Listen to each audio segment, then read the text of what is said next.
Efo poblogaeth sy'n heneiddio a dymuniad y rhan fwyaf o bobl i aros adra cyn hired a phosib, mae'n bwysig iawn sicrhau bod gwasanaethau addas ar gael i helpu pobl i fyw yn annibynnol.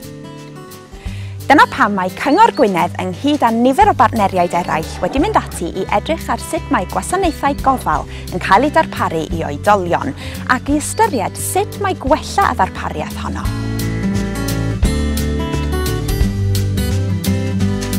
Pa mae rhywun wedi cael codwm neu dreulio cyfnod yn ysbyty, yr un peth mae pawb eisiau wneud yn syth wedyn ydy cael dod adra wrth gwrs ynde.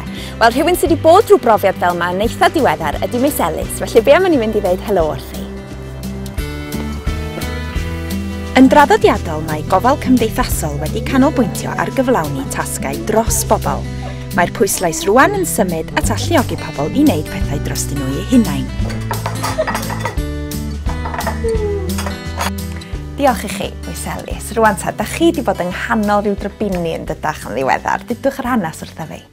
Wel, yndi mynd i mewn i'r bath 10:10 ar gloch y nos. A wedyn mae gen i fel rhyw felt pwrpasol.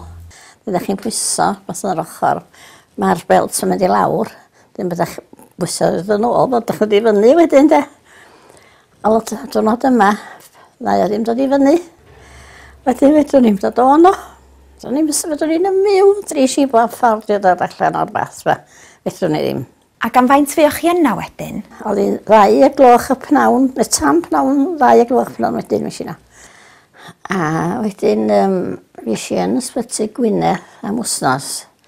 A symud o fanna wedyn i Eryri am 6 wsnos.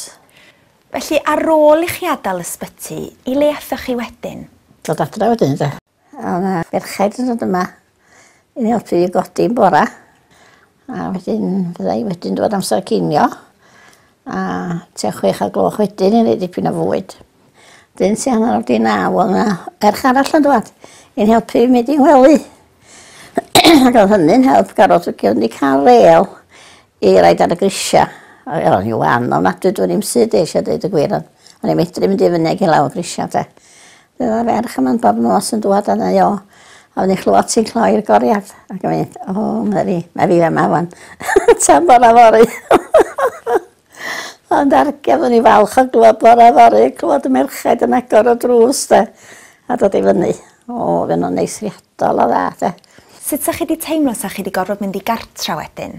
Wel, do'n i'n mynd awyddus o gwbl. Adra mae'r mynd eisiau ddod yn diwedd, de. Di bod mor, chi'n byw mor annibynnol, de. Di gwneud bob dim fy hun a mynd yn y car, lle bynnag fydda eisiau, de. Erbyn hyn, ar ôl cael cefnogaeth galluogi, mae Miss Ellis yn byw yn annibynnol yn ei chartre ei hun.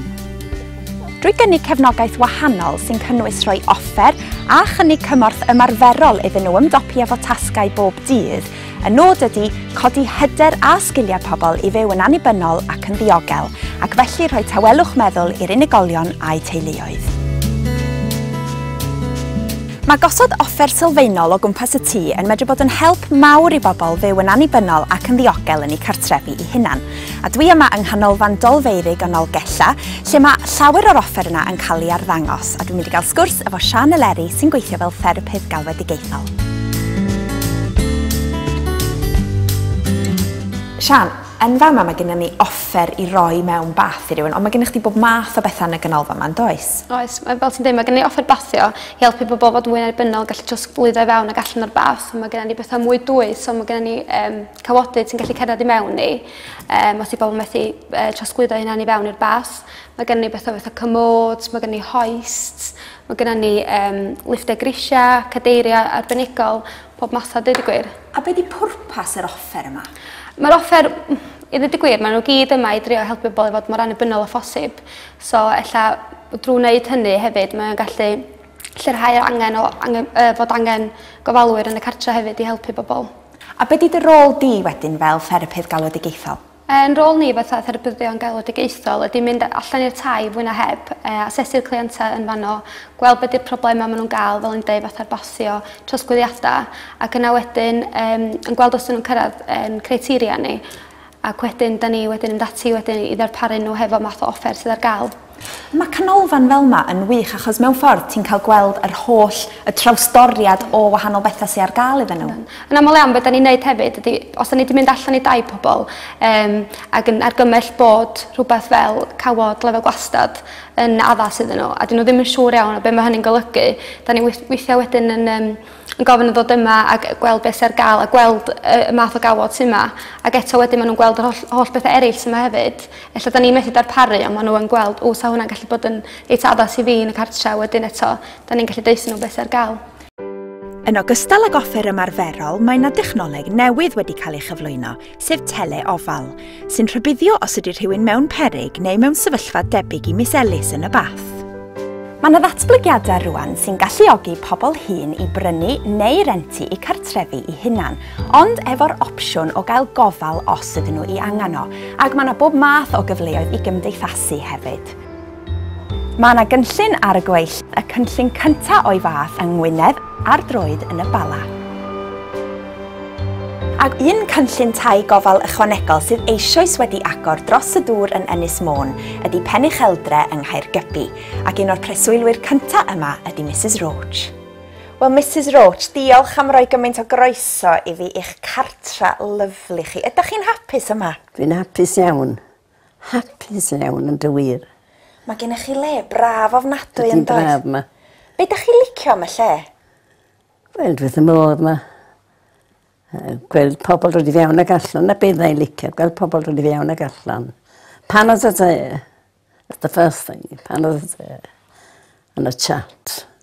Dwi'n gwybod bod o'n gwestiwn hy ofnadwy. Ydych chi'n mynd i ddeud wrtho fi faint eich oed chi? Dwi'n 105. Mi fyddai mis nesaf te. Ydych chi'n cael dipyn o help yma? Ydych chi angen help rwan? O, yndw. Home care dod i mewn. Pan oedd y te? Breakfast. Wedyn ni, that's the day, the beginning of the day. Da ni cael amser o'i hyfryd, mae deud y gwir. Be ydych chi'n neud yn ystod eich diwrnod wedyn? Da ni cael bingo. Yn meddwl wsnos, a mae hwnna'n neud o'ch chi meddwl chi, ydych chi. A mae'n mynd i'n wele cysgu'n braf. Deffra'n borar. A be fysa chi'n dweud i unrhyw un sy'n meddwl dŵad i rwla fel Penycheldre i fyw, sa chi'n deud gynewch o? Ie, dwi'n meddwl o'n, ie. Beth gorau neisi. Mae digon o ryfeddod, a bob peth ar law tydi, bob peth. Felly Gwenda, ers faint ma'ch mam chi yn byw yma? 2 wythnos. O, dim ond ers 2 wsos? Ie. Ac mae'n amlwg yn hapus iawn yma? O, yndi. Ydych chi yn licio dod yma? Ydych chi'n teimlo bod yn le cyfforddus, yn le braf, ys o'n rhywle sy'ch chi'n ystyried i fyw? Dwi am dod yma, gobeithio. Ydych chi? O, ynddo, dwi'n rhaid enw i lawr. Ochr yn ochr â chefnogaeth, offer a phecynau gofal pwrpasol, mae yna nifer gynyddol o weithgareddau cymdeithasol yn cael eu trefnu ar hyd a lled Gwynedd yn benodol ar gyfer pobl hŷn. O glybiau cinio i glybiau cerdded a chlybiau hamdden wythnosol, mae yna bob math o gyfleoedd i gael hwyl ac i gymdeithasu.